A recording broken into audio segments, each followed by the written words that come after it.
हाँ जी प्यारे बच्चों, जिमें कि तुसी जानते हो ਆਪਾਂ कर रहे हैं पोलिटिकल साइंस पॉलिटी GS का सबजैक्ट है ये। तो इस तो इलावा सारे कॉम्पीटेटिव एग्जाम्स ने, चाहे वो नैट होवे, चाहे मास्टर केडर होवे, PTET होवे, UPSC के एग्जाम हो, PCS होवे, है ना, सारे ही पंजाब पुलिस तक जिन्ने भी कॉम्पीटेटिव एग्जाम है उन्होंने बहुत ही इंपॉर्टेंट है। आप इंपॉर्टेंट चीज़ां ही कर रहे हैं। अपना इस तो पहला कई लैक्चर पै चुके ने, तो ये चल रहा अपना history of constitution. History of constitution दे विच आपां अगे वधदे हैं। मेकिंग ऑफ कॉन्स्टिट्यूशन अज आपां करांगे। इहदे विच की है कि 1900 कॉन्स्टिट्यूशन बनने की प्रक्रिया, किवें कॉन्स्टिट्यूशन बनिया, किन्नी मुशक्कत करनी पई कॉन्स्टिट्यूशन बनाउण दे लई साडे बजुर्गां नूं। 1922 दे विच महात्मा गांधी ने डिमांड की कॉन्स्टिट्यूशन की। 1928 दे विच नेहरू रिपोर्ट आई। ये मोती लाल नेहरू सीगा जिहड़ा कि एक कमेटी का चेयरमैन बनया सीगा जो संविधान बनाउणा चाहुंदी सी। जवाहर लाल नेहरू के पिता सन मोती लाल नेहरू। नेहरू रिपोर्ट आई। 1934 दे विच MN रॉय ने डिमांड की कॉन्स्टेंट असैंबली की। कॉन्स्टेंट असैंबली की डिमांड सब तो पहला कदों हुई, तुसीं ये याद रखना। एक तो क्वेश्चन ये बनना ऑब्जेक्टिव टाइप, तो दूसरा क्वेश्चन बनना है पीरियड, तुहानूं टाइम पूछा जाऊगा, है ना। कॉन्स्टेंट असैंबली की डेट की सीगी 1934 दे विच इहदी डिमांड की गई सीगी जी। उस तो बाद 1939 दे विच वर्ल्ड वार सैकंड शुरू हुई, जिन्हों कि हिटलर ने वर्ल्ड वार सैकंड दे विच विलन का रोल किया है। लगभग ये 6 साल तक चलती रही। 1945 च खत्म हुई है। नाजी फौजां का वर्ल्ड के उपर बहुत ज़्यादा प्रभाव रहा, जिहदे नाल अंग्रेज़ों के नाल सीधी लड़ाई रही है जर्मन की।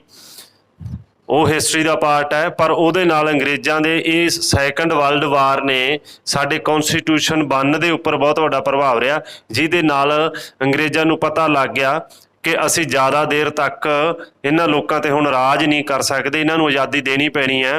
तो वो हौली हौली आराम नाल कई सालों के विच लगभग 25-30 सालों च सानूं थोड़ा थोड़ा करके आज़ादी दे रहे सीगे, जां थोड़ा थोड़ा करके कॉन्स्टिट्यूशन दे रहे सीगे। ठीक है। तो अगे अगस्त ऑफर आ गया जी 1940 दे विच। अगस्त ऑफर दे विच 1940 च आया सी। इहदे विच अंग्रेज़ां ने कहा सीगा कि तुसीं सैकंड वर्ल्ड वार च साडी हैल्प करो। इंडिया दे जिहड़े मतलब फौज दे विच ने वध तो वध इंडियन लोग फौज दे विच जाण ते सैकंड वर्ल्ड वार दे विच साडी मदद करन ते असीं तुहानूं संविधान देवांगे। उस तो बाद क्रिप्स मिशन आया सीगा। क्रिप्स मिशन का भी यही परपज सीगा कि असीं तुहानूं संविधान बनाउण दे लई कॉन्स्टेंट असैंबली बनावांगे ते तुसीं साडा साथ दिओ सैकंड वर्ल्ड वार दे विच।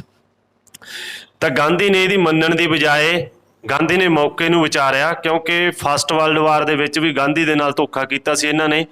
ठीक है। गांधी ने अपील की सी इंडियन लोगों को भी ब्रिटिश की मदद की जाए। फस्ट वर्ल्ड वार दे विच काफ़ी साडे इंडियन लोग ब्रिटिश फौज दे विच आर्मी दे विच गए सी, पर इन्हां ने सानू कुछ देण दी बजाए सानू रॉल्ट एक्ट दिता सी 1919 का। पर इस बार गांधी ने गलती नहीं की।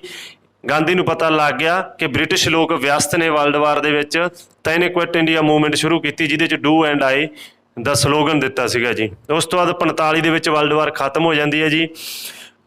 तो 45 च शिमला कॉन्फ्रेंस रखी जाती है। ठीक है। उस तो बाद 46 दे विच कैबिनेट मिशन आउंदा, बहुत ही इंपॉर्टेंट है कॉन्स्टिट्यूशन की हिस्टरी दे विचों, क्योंकि कैबिनेट मिशन प्लान है जिहड़ा इहदे अंदर ही कॉन्स्टेंट असैंबली बनी, साडी संविधान सभा बनी सीगी जी। इस तो बाद 1946 दे विच कॉन्स्टेंट असैंबली फॉर्मेशन दे विच आउंदी है जी। ठीक। हाँ जी। 47 दे विच की हुंदा कि पहला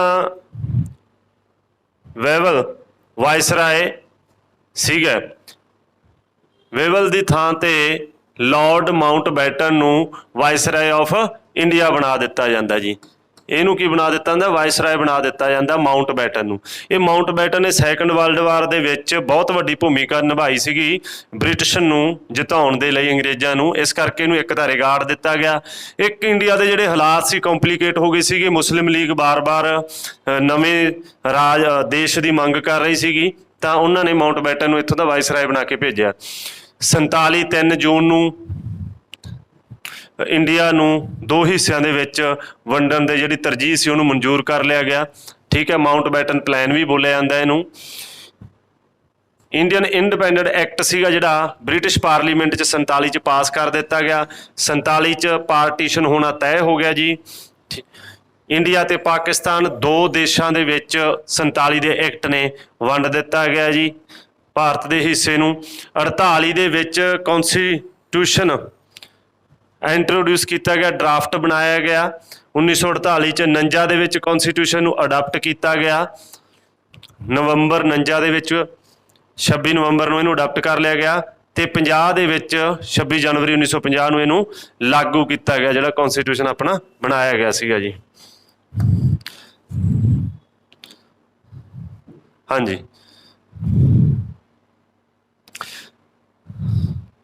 ਆਪਾਂ ਦੇਖਦੇ ਹਾਂ 1946 ਦਾ ਥੋੜ੍ਹਾ ਜਿਹਾ ਡਿਟੇਲ 'ਚ ਜਾਂਦੇ ਹਾਂ। ਕੈਬਨਿਟ ਮਿਸ਼ਨ ਜਿਹੜਾ ਪਲਾਨ ਸੀਗਾ ਇਹਦੇ ਵਿੱਚੋਂ ਪੁੱਛ ਲੈਂਦੇ ਹੁੰਦੇ ਨੇ। ਇਹਦੇ 'ਚ ਅਸਲ 'ਚ ਕੈਬਨਿਟ ਮੰਤਰੀ ਆਏ ਸੀਗੇ ਬ੍ਰਿਟਿਸ਼ ਸਰਕਾਰ ਦੇ, ਇੰਗਲੈਂਡ ਤੋਂ ਕੈਬਨਿਟ ਮਿਨਿਸਟਰਾਂ ਨੂੰ ਭੇਜਿਆ ਗਿਆ ਸੀਗਾ। ਲਾਰੈਂਸ ਕ੍ਰੈਪਸ, ਯਾਦ ਰੱਖਿਓ ਇਹ ਨਾਂ, ਠੀਕ ਹੈ, ਤੇ ਅਲੈਗਜ਼ੈਂਡਰ, 3 ਵਿਅਕਤੀ ਸੀ। ਇਹ ਤਿੰਨੋਂ ਕੈਬਨਿਟ ਮਿਨਿਸਟਰ ਸੀਗੇ ਜਿਹੜੇ ਇੰਡੀਆ ਦੇ ਵਿੱਚ ਆਏ ਸੀਗੇ ਕੈਬਨਿਟ ਮਿਸ਼ਨ ਪਲਾਨ ਦੇ ਅੰਦਰ। ਇਹਨਾਂ ਨੇ ਕੀ ਕੀਤਾ, ਪ੍ਰਪੋਜ਼ ਕੀਤਾ ਜਾ ਕੇ ਬ੍ਰਿਟਿਸ਼ ਪਾਰਲੀਮੈਂਟ ਦੇ ਵਿੱਚ ਪ੍ਰਪੋਜ਼ ਕੀਤਾ ਕੌਂਸਟੈਂਟ ਅਸੈਂਬਲੀ ਬਣਾਈ ਜਾਵੇ ਜੀ। ਇਹਨਾਂ ਨੇ ਪ੍ਰਪੋਜ਼ ਕੀਤਾ ਕੌਂਸਟੈਂਟ ਅਸੈਂਬਲੀ ਦਾ, ਤੇ ਇੰਡੀਆ ਨੂੰ ਕੌਂਸਟੈਂਟ ਅਸੈਂਬਲੀ ਕਿਹਦੇ ਤਹਿਤ ਮਿਲੀ ਸੀ, ਕੈਬਨਿਟ ਮਿਸ਼ਨ ਪਲਾਨ ਦੇ ਤਹਿਤ ਮਿਲੀ ਸੀ। ਇਹ ਚੀਜ਼ ਯਾਦ ਰੱਖਿਓ। ਦੂਸਰਾ ਆ ਜਾਂਦਾ ਹੈ ਨਵੰਬਰ 1946 ਦੇ ਵਿੱਚ ਕੌਂਸਟੈਂਟ ਅਸੈਂਬਲੀ ਬਣਾਈ ਗਈ। ਨਵੰਬਰ 1946 'ਚ ਕੌਂਸਟੈਂਟ ਅਸੈਂਬਲੀ ਬਣਾਈ ਗਈ, ਤੇ ਜਦੋਂ ਇਹ ਬਣਾਈ ਗਈ ਸੀ ਇੱਕ ਚੀਜ਼ ਹੋਰ ਸੀ, ਇਹਨੇ ਸਿਰਫ ਇੰਡੀਆ ਦੇ ਲਈ, ਪੂਰੇ ਇੰਡੀਆ ਦੇ ਲਈ, ਕਿਉਂਕਿ ਮੁਸਲਿਮ ਲੀਗ ਡਿਮਾਂਡ ਕਰ ਰਹੀ ਸੀ ਕਿ 2 ਕੌਂਸਟੈਂਟ ਅਸੈਂਬਲੀਆਂ ਬਣਨੀਆਂ ਚਾਹੀਦੀਆਂ, 2 ਸੰਵਿਧਾਨ ਸਭਾਵਾਂ ਬਣਨੀਆਂ ਚਾਹੀਦੀਆਂ ਨੇ, ਇੱਕ ਪਾਕਿਸਤਾਨ ਦੇ ਲਈ, ਇੱਕ ਇੰਡੀਆ ਦੇ ਲਈ। ਪਰ ਕੈਬਨਿਟ ਨੇ ਉਹਨਾਂ ਦਾ ਜਿਹੜਾ ਪ੍ਰਪੋਜ਼ਲ ਸੀ ਰਿਜੈਕਟ ਕਰਤਾ, ਸਿਰਫ ਇੱਕ ਹੀ ਬਣਾਈ, ਤੇ ਬਣਾਈ ਨਵੰਬਰ 'ਚ 1946 ਨੂੰ। ਤੇ ਇਹਦੇ ਵਿੱਚ ਜਿਹੜੇ ਟੋਟਲ ਮੈਂਬਰ ਸੀਗੇ ਉਹ ਸੀਗੇ ਜੀ 399 ਜੀ, 389 ਸੀਗੇ, ਜਿਹਦੇ ਵਿੱਚੋਂ 296 ਬ੍ਰਿਟਿਸ਼ ਇੰਡੀਆ ਤੋਂ ਆਏ ਸੀਗੇ। ਬ੍ਰਿਟਿਸ਼ ਇੰਡੀਆ ਮਤਲਬ ਜਿੱਥੇ ਡਾਇਰੈਕਟ ਅੰਗਰੇਜ਼ਾਂ ਦਾ ਰਾਜ ਸੀਗਾ ਇੰਡੀਆ ਦੇ ਹਿੱਸੇ ਤੇ। ਲਗਭਗ 11 ਰਾਜ ਸੀ ਜਿਹੜੇ ਸਿੱਧਮ ਸਿੱਧੇ ਬ੍ਰਿਟਿਸ਼ ਗਵਰਨਮੈਂਟ ਦੇ ਅੰਡਰ ਸੀਗੇ, ਮਤਲਬ ਇੰਡੀਅਨ ਗਵਰਨਮੈਂਟ ਦੇ ਅੰਡਰ ਸੀਗੇ ਜਿਹੜੀ ਰਾਜ ਕਰ ਰਹੀ ਸੀਗੀ ਇੱਥੇ। ਤੇ ਇਹਦੇ ਵਿੱਚੋਂ ਵੀ 4 ਕਮਿਸ਼ਨਰ ਸਟੇਟ ਸੀਗੇ, 4 ਕਮਿਸ਼ਨਰ ਸਟੇਟ ਸੀਗੇ। ਜਿਵੇਂ ਅੱਜ ਦੀ ਯੂਟੀਜ਼ ਨੇ ਆਪਣੀਆਂ, ਇਸ ਤਰੀਕੇ ਨਾਲ 4 ਕਮਿਸ਼ਨਰ ਸਟੇਟ ਸੀ, ਜਿਵੇਂ ਦਿੱਲੀ ਵਗੈਰਾ ਸੀਗੀ। ਤੇ ਇਹਨਾਂ ਦੇ ਵਿੱਚੋਂ ਇੱਕ ਇੱਕ ਬੰਦਾ ਕੌਂਸਟੈਂਟ ਅਸੈਂਬਲੀ ਚੁਣ ਕੇ ਆਇਆ ਗਿਆ ਸੀ। ਬਲੋਚਿਸਤਾਨ ਹੋਇਆ, ਦਿੱਲੀ ਹੋਇਆ, ਇਹ ਸਾਰੇ ਉਸ ਟਾਈਮ ਤੇ ਕਮਿਸ਼ਨਰ ਸਟੇਟ ਸੀਗੇ ਜੀ। ਇਸ ਤੋਂ ਇਲਾਵਾ 93 ਜਿਹੜੇ ਸੀਗੇ ਇਹ ਪ੍ਰਿੰਸਲੀ ਸਟੇਟ ਸੀ, ਰਿਆਸਤਾਂ ਸੀਗੀਆਂ ਜੀ, ਰਿਆਸਤਾਂ ਸੀਗੀਆਂ। 93 ਰਿਆਸਤਾਂ ਸੀਗੀਆਂ, ਤੇ ਇਹਨਾਂ ਰਿਆਸਤਾਂ ਨੇ ਕੀ ਕਰਨਾ ਸੀ, 93 ਮੈਂਬਰ ਸੀਗੇ, ਰਿਆਸਤਾਂ ਲਗਭਗ 552 ਸੀਗੀਆਂ ਰਿਆਸਤਾਂ ਸੀਗੀਆਂ। ਇਹਨਾਂ ਨੇ ਆਪਣੇ ਪ੍ਰਤੀਨਿਧ ਚੁਣ ਕੇ ਭੇਜਣੇ ਸੀਗੇ ਰਾਜਿਆਂ ਨੇ। ਕਈ ਵਾਰ ਤਾਂ ਇੱਕ ਰਿਆਸਤ 'ਚੋਂ 2-2 ਮੈਂਬਰ ਵੀ ਗਏ ਨੇ, ਤੇ ਕਈ 5-4 ਰਿਆਸਤਾਂ ਨੂੰ ਮਿਲਾ ਕੇ ਵੀ 1 ਮੈਂਬਰ ਗਿਆ। ਮਤਲਬ ਕੁੱਲ ਮਿਲਾ ਕੇ 550 ਰਿਆਸਤਾਂ ਨੇ 93 ਮੈਂਬਰ ਆ ਜਿਹੜੇ ਕੌਂਸਟੈਂਟ ਅਸੈਂਬਲੀ ਦੇ ਵਿੱਚ ਨੋਮੀਨੇਟ ਕੀਤੇ, ਮਨੋਮੀਤ ਕਰਕੇ ਭੇਜੇ ਜੀ। ਤੇ ਇਹ ਜਿਹੜੇ ਮੈਂਬਰ ਸੀ, ਇਹ ਕੁਐਸਚਨ ਆ ਜਾਂਦਾ ਹੁੰਦਾ ਵੀ ਇਹ ਇਲੈਕਟਡ ਹੋਏ ਸੀ ਕਿ ਨੋਮੀਨੇਟ ਹੋਏ ਸੀ। ਇਹ ਦੋਨੋਂ ਹੋਏ ਸੀ ਜੀ, ਇਲੈਕਟਡ ਵੀ ਸੀ ਤੇ ਨੋਮੀਨੇਟਡ ਵੀ ਸੀਗੇ। ਤੇ ਮੈਂ ਤੁਹਾਨੂੰ ਦੱਸਿਆ ਵੀ ਜਿਹੜੇ ਇਹ 292 ਸੀਗੇ ਇਹ ਤਾਂ ਇਲੈਕਟਡ ਹੀ ਹੋਏ ਸੀਗੇ, ਤੇ ਬਾਕੀ ਦੇ ਮੈਂਬਰ ਜਿਹੜੇ ਸੀਗੇ ਉਹ ਨੋਮੀਨੇਟ ਕੀਤੇ ਗਏ ਸੀ ਰਿਆਸਤਾਂ ਦੁਆਰਾ ਤੇ ਕਮਿਸ਼ਨਰਾਂ ਦੁਆਰਾ ਜੀ।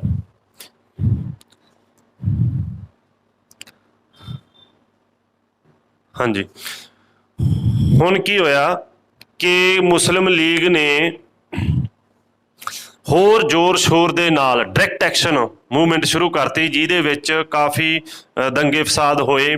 ਜਿਹਦੇ ਵਿੱਚ ਇਹ ਮੈਸੇਜ ਗਿਆ ਕਿ ਦੋ ਦੇਸ਼ ਬਣਾਉਣੇ ਹੀ ਪੈਣੇ ਆ ਬ੍ਰਿਟਿਸ਼ ਨੂੰ ਵੀ। ਤਾਂ ਮਾਊਂਟ ਬੈਟਨ ਨੇ ਰਿਕਮੈਂਡ ਕਰਤਾ ਵੀ 2 ਦੇਸ਼ ਬਣਾਏ ਜਾਣ।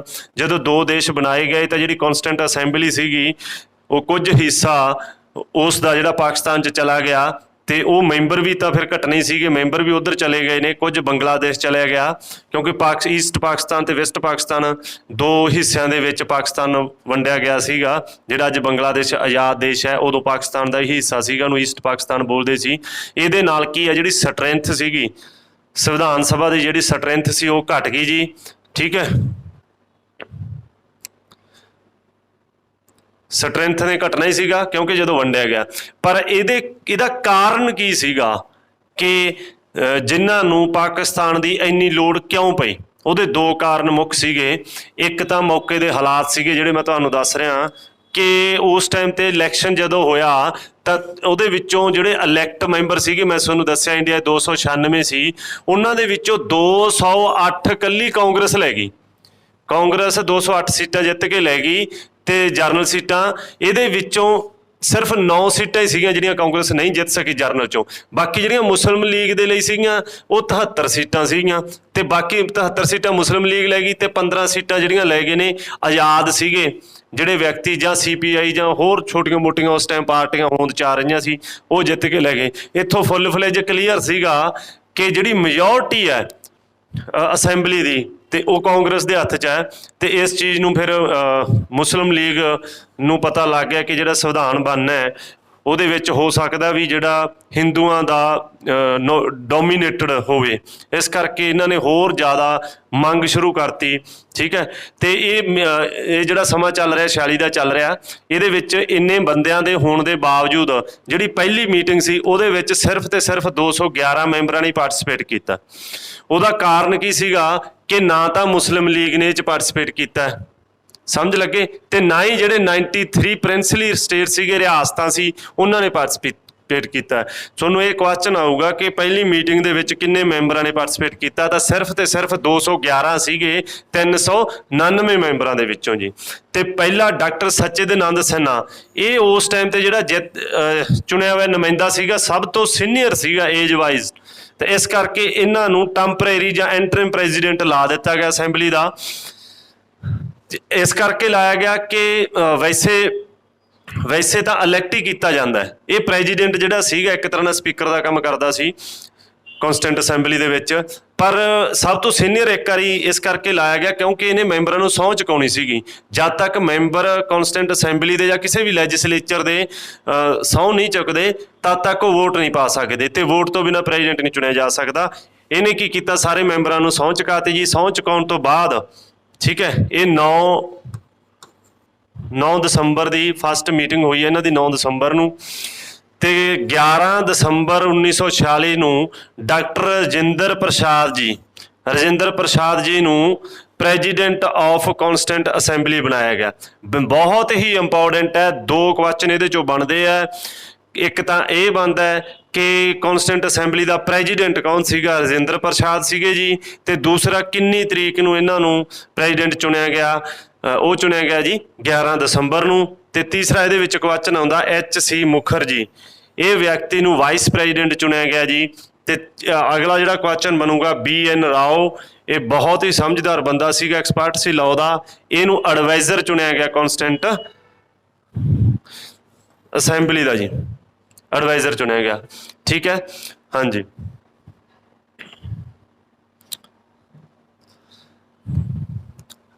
ਅਗਲੀ ਜਿਹੜੀ ਡੇਟ ਆਉਂਦੀ ਹੈ ਆਪਣੀ 13 ਤਰੀਕ ਆ ਜਾਂਦੀ ਹੈ ਜੀ, 13 ਦਸੰਬਰ।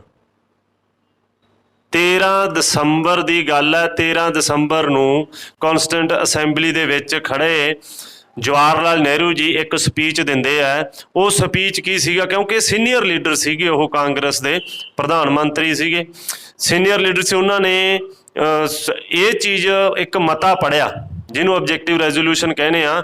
ਉਹ ਮਤੇ ਦੇ ਵਿੱਚ ਉਹਨਾਂ ਨੇ ਇੱਕ ਜਿਹੜਾ ਸੁਪਨਾ ਦੇਖਿਆ ਸੀਗਾ ਉਸ ਟਾਈਮ ਦੇ ਸਾਰੇ ਲੀਡਰਾਂ ਨੇ ਕਿ ਸਾਡਾ ਕਿੱਦਾਂ ਦਾ ਭਾਰਤ ਚਾਹੀਦਾ ਸਾਨੂੰ, ਭਾਰਤ ਦਾ ਭਵਿੱਖ ਕਿੱਦਾਂ ਦਾ ਹੋਣਾ ਚਾਹੀਦਾ ਹੈ, ਭਾਰਤ ਦੇ ਲੋਕਾਂ ਨੂੰ ਕਿਹੜੇ-ਕਿਹੜੇ ਅਧਿਕਾਰ ਮਿਲਣੇ ਚਾਹੀਦੇ ਨੇ, ਉਹ ਸਾਰੀ ਚੀਜ਼ ਉਹਨਾਂ ਨੇ ਲਗਭਗ 10-15 ਮਿੰਟਾਂ ਦੀ ਜਿਹੜੀ ਉਹਨਾਂ ਦੀ ਸਪੀਚ ਸੀ ਉਹਦੇ ਵਿੱਚ ਉਹਨਾਂ ਨੇ ਕਿਹਾ ਕਿ ਇੰਡੀਅਨ ਲੋਕਾਂ ਨੂੰ ਫਰੀडम ਮਿਲਣੀ ਚਾਹੀਦੀ ਆ ਥਾਟ ਐਕਸਪ੍ਰੈਸ਼ਨ ਦੀ, ਇੰਡੀਅਨ ਲੋਕਾਂ ਨੂੰ ਜਸਟਿਸ ਮਿਲਣਾ ਚਾਹੀਦਾ ਹੈ ਨਾ। ਇਹ ਸਾਰੀਆਂ ਚੀਜ਼ਾਂ ਉਹਨਾਂ ਨੇ ਬੋਲੀਆਂ ਨੇ। ਉਸ ਚੀਜ਼ ਨੂੰ ਆਬਜੈਕਟਿਵ ਰੈਜ਼ੋਲੂਸ਼ਨ ਕਹਿੰਦੇ ਆ ਆਪਾਂ। ਇਹ ਆਬਜੈਕਟਿਵ ਰੈਜ਼ੋਲੂਸ਼ਨ ਹੀ ਬਾਅਦ ਦੇ ਵਿੱਚ ਪ੍ਰੈਂਬਲ ਦਾ ਰੂਪ ਧਾਰਿਆ। ਜਿੰਨਾ ਵੀ ਕੌਨਸਟੀਟਿਊਸ਼ਨ ਦੇ ਪ੍ਰੈਂਬਲ ਦੇ ਵਿੱਚ ਜੋ ਕੁਝ ਲਿਖਿਆ ਪਿਆ ਉਹੀ ਪੰਡਿਤ ਜਵਾਹਰ ਲਾਲ ਨਹਿਰੂ ਜੀ ਨੇ ਆਪਣੇ ਭਾਸ਼ਣ ਦੇ ਵਿੱਚ ਬੋਲਿਆ, ਜਿਹਨੂੰ ਆਬਜੈਕਟਿਵ ਰੈਜ਼ੋਲੂਸ਼ਨ ਕਹਿੰਦੇ ਆ। ਉਹ ਇੱਕ ਤਰ੍ਹਾਂ ਨਾਲ ਫਲਸਫਾ ਸੀਗਾ ਵੀ ਇੰਡੀਆ ਕਿੱਦਾਂ ਦਾ ਹੋਣਾ ਚਾਹੀਦਾ, ਉਹ ਫਲਸਫਾ ਹੈ। ਪ੍ਰੈਂਬਲ ਵੀ ਇੱਕ ਫਲਸਫਾ, ਤਾਂ ਉਹਨਾਂ ਨੇ ਇਹ ਸਾਰਾ ਫਲਸਫਾ ਇੱਥੇ ਬਿਆਨ ਕੀਤਾ ਸੀਗਾ ਤੇ 22 ਜਨਵਰੀ ਨੂੰ ਇਹਨੂੰ ਪਾਸ ਕਰਤਾ ਸੀਗਾ ਕੌਂਸਟੀਟਿਊਂਟ ਅਸੈਂਬਲੀ ਨੇ ਜੀ। ਠੀਕ ਹੈ, ਉਸ ਤੋਂ ਬਾਅਦ 22 ਜਨਵਰੀ 1947 ਨੂੰ 1947 ਦੇ ਵਿੱਚ ਇੰਡੀਪੈਂਡੈਂਟ ਐਕਟ ਆ ਜਾਂਦਾ ਜੀ। ਇੰਡੀਪੈਂਡੈਂਟ ਐਕਟ ਆ ਜਾਂਦਾ 15 ਅਗਸਤ 1947 ਨੂੰ ਇੰਡੀਆ ਨੂੰ ਆਜ਼ਾਦੀ ਮਿਲਦੀ ਹੈ। ਅਸੀਂ 15 ਅਗਸਤ 1947 ਨੂੰ ਆਜ਼ਾਦੀ ਮਨਾਉਂਦੇ ਹਾਂ, ਜਦ ਕਿ ਪਾਕਿਸਤਾਨ 14 ਅਗਸਤ 1947 ਨੂੰ ਆਜ਼ਾਦੀ ਮਨਾਉਂਦਾ, ਸਾਡੇ ਤੋਂ ਇੱਕ ਦਿਨ ਪਹਿਲਾਂ ਮਨਾਉਂਦਾ ਜੀ। ਠੀਕ ਹੈ, ਤੇ ਇਹ ਐਕਟ ਨੇ ਕੀ ਕੀਤਾ ਕਿ ਇੰਡੀਆ ਤੇ ਪਾਕਿਸਤਾਨ ਦੋ ਇੰਡੀਪੈਂਡੈਂਟ ਡੋਮੀਨੋਸ ਦੇ ਵਿੱਚ ਵੰਡਤਾ, ਇੰਡੀਆ ਨੂੰ ਦੋ ਹਿੱਸਿਆਂ ਦੇ ਵਿੱਚ ਵੰਡਤਾ। ਠੀਕ ਹੈ, ਇਹ ਐਕਟ ਦੇ ਵੰਡਣ ਦੇ ਨਾਲ ਹੋਰ ਕੀ ਕੀ ਪ੍ਰਭਾਵ ਆਏ ਇਹਦੇ ਵਿੱਚ ਕਿ ਜਿਹੜੀ ਕੌਂਸਟੀਟਿਊਂਟ ਅਸੈਂਬਲੀ ਸਾਡੀ ਬਣੀ ਸੀ ਪਹਿਲਾਂ ਅੰਗਰੇਜ਼ਾਂ ਦੇ ਅਧੀਨ ਬਣੀ ਸੀਗੀ। ਠੀਕ ਹੈ, ਸਮਝ ਲੱਗੇ। ਬੇਸ਼ੱਕ ਜਿਵੇਂ ਮੈਂ ਤੁਹਾਨੂੰ ਪਹਿਲਾਂ ਪਿੱਛੇ ਕਹਿ ਕੇ ਹਟਿਆ ਸੀਗਾ ਕਿ ਇਹਦੇ ਵਿੱਚ ਕੁਝ ਡਾਇਰੈਕਟ ਇਲੈਕਸ਼ਨ ਹੋਇਆ ਸੀਗਾ, ਹੈ ਨਾ, ਕੁਝ ਲੋਕਾਂ ਨੂੰ ਚੁਣਿਆ ਗਿਆ ਸੀ, ਪਰ ਜਿਹੜੇ ਲੋਕਾਂ ਨੂੰ ਚੁਣਿਆ ਗਿਆ ਸੀਗਾ ਉਹ ਆਮ ਲੋਕਾਂ ਦੁਆਰਾ ਨਹੀਂ ਚੁਣਿਆ ਗਿਆ ਸੀਗਾ। ਉਹ ਜਿੰਨੇ ਵੀ ਸਟੇਟਾਂ ਦੀਆਂ ਵਿਧਾਨ ਸਭਾ ਸੀਗੀਆਂ, ਜਿਹੜੀਆਂ ਲੈਜਿਸਲੇਟਿਵ ਅਸੈਂਬਲੀਆਂ ਸੀ, ਉਹਨਾਂ ਦੇ MLA ਦੁਆਰਾ ਹੀ ਚੁਣਿਆ ਗਿਆ ਸੀਗਾ। ਠੀਕ ਹੈ, ਪਰ ਫਿਰ ਵੀ ਉਹ ਅੰਗਰੇਜ਼ਾਂ ਦੁਆਰਾ ਬਣਾਈ ਗਈ ਇੱਕ ਬਾਡੀ ਸੀਗੀ। ਪਰ ਇਸ ਐਕਟ ਦੇ ਅੰਦਰ ਜਦੋਂ ਸਾਨੂੰ ਫਰੀडम ਮਿਲ ਗਈ ਤਾਂ ਇਹ ਜਿਹੜੀ ਕੌਂਸਟੀਟਿਊਂਟ ਅਸੈਂਬਲੀ ਸੀ ਸੋਵਰਨ ਬਾਡੀ ਹੋ ਗਈ। ਹੁਣ ਸਾਡੇ ਉੱਪਰ ਕਿਸੇ ਦੀ ਖੁਦਮੁਖਤਿਆਰੀ ਨਹੀਂ ਸੀਗੀ, ਸਾਡੀ ਆਪਣੀ ਖੁਦਮੁਖਤਿਆਰੀ ਸੀ। ਅਸੀਂ ਕਿਸੇ ਵੀ ਤਰ੍ਹਾਂ ਦਾ ਕੈਸਾ ਵੀ ਇਹ ਕੌਨਸਟੀਟਿਊਸ਼ਨ ਬਣਾ ਸਕਦੇ ਸੀਗੇ। ਦੂਸਰਾ ਇਸ ਐਕਟ ਨੇ ਕੀ ਦਿੱਤਾ ਸੀ, ਲੈਜਿਸਲੇਟਿਵ ਬਾਡੀ। ਦੇਖੋ ਕੌਨਸਟੀਟਿਊਸ਼ਨ ਬਣਨ ਤੇ ਕਾਫੀ ਟਾਈਮ ਲੱਗਿਆ, ਲਗਭਗ 3 ਸਾਲਾਂ ਵਾਂਗ ਟਾਈਮ ਲੱਗਿਆ। ਉਹਦੇ ਵਿੱਚ ਕੁਝ ਆਰਡੀਨਰੀ ਲਾਅ ਬਣਾਉਣ ਦੀ ਵੀ ਲੋੜ ਪੈਂਦੀ ਸੀਗੀ, ਤਾਂ ਇਸ ਕਰਕੇ ਆਰਡੀਨਰੀ ਲਾਅ ਬਣਾਏ ਜਾਂਦੇ ਸੀਗੇ। ਇਹੀ ਕੌਂਸਟੀਟਿਊਂਟ ਅਸੈਂਬਲੀ ਪਾਰਲੀਮੈਂਟ ਦਾ ਕੰਮ ਵੀ ਕਰਦੀ ਸੀਗੀ। ਫਸਟ ਪਾਰਲੀਮੈਂਟ ਫ੍ਰੀ ਇੰਡੀਆ, ਇਹ ਜਦੋਂ ਕੌਂਸਟੀਟਿਊਸ਼ਨ ਬਣ ਗਿਆ, ਬਣਨ ਤੋਂ ਬਾਅਦ ਲਗਭਗ 26 ਜਨਵਰੀ 1950 ਤੋਂ ਲੈ ਕੇ ਤੇ 52 ਤੱਕ ਜਿਹੜਾ ਜਨਰਲ ਇਲੈਕਸ਼ਨ ਹੋਇਆ ਲੋਕ ਸਭਾ ਦਾ, ਉਦੋਂ ਤੱਕ ਇਹਨੇ ਪਾਰਲੀਮੈਂਟ ਦਾ ਕੰਮ ਵੀ ਕੀਤਾ। ਤੇ ਜਿਹੜਾ ਫਸਟ ਸਪੀਕਰ ਸੀਗਾ ਜਿਹੜਾ ਆਪਣੀ ਇਸ ਪਾਰਲੀਮੈਂਟ ਦਾ, ਉਹ ਸੀਗਾ ਜੀ GV ਮਵਲੰਕਰ ਜੀ। ਇਹ ਯਾਦ ਰੱਖਿਓ, ਫਸਟ ਸਪੀਕਰ GV ਮਵਲੰਕਰ ਜੀ ਸੀਗੇ ਜੀ।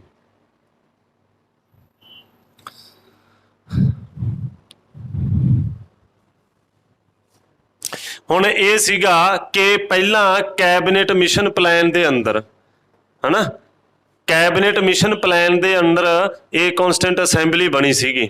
ਠੀਕ ਹੈ, ਤੇ ਉਹਦੇ ਵਿੱਚ ਕੀ ਸੀਗਾ ਕਿ 389 ਟੋਟਲ ਮੈਂਬਰ ਸੀ, ਪਰ ਉਹ ਕੀ ਸੀਗੇ, ਪੂਰੇ ਭਾਰਤ ਦੇ ਸੀਗੇ, ਜਿਹਦੇ ਵਿੱਚ ਪਾਕਿਸਤਾਨ, ਬੰਗਲਾਦੇਸ਼ ਅੱਜ ਦਾ ਸਾਰਾ ਆਉਂਦਾ ਸੀ। ਪਰ ਜਦੋਂ ਇਹ ਏਰੀਆ ਬਾਹਰ ਨਿਕਲ ਗਿਆ ਤਾਂ ਮੈਂਬਰਾਂ ਦੀ ਗਿਣਤੀ ਘਟਣੀ ਲਾਜ਼ਮੀ ਸੀਗੀ। ਤਾਂ ਇਹ ਰਿਡਿਊਸ ਹੋ ਕੇ ਕਿੰਨੀ ਰਹਿ ਗਈ, ਇਹ ਘਟ ਕੇ ਰਹਿ ਗਈ ਜੀ 299 ਰਹਿ ਗਈ।